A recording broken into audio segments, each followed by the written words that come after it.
In this video, we're going to talk about putting in our transaction counters on this dual height unit.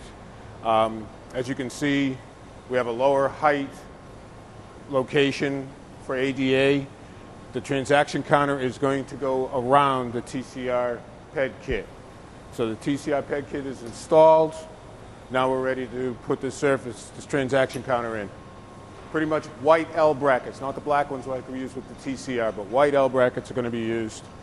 Two mount to the outside edge panel. One is going to mount on the inside edge panel. Pretty much take your height off of your outside to locate this one here. Once these are in place,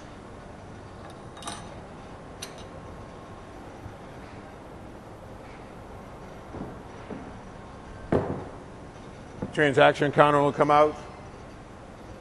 Important that you align the end panel on the counter with the end panel for the unit. Then with some clamps,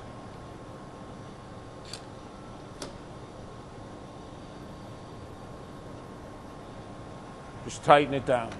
That way you can give this whole transaction counter its best look. You're going to clamp on both sides. The other transaction counter is going to sit on top, and we'll show that in a finished look.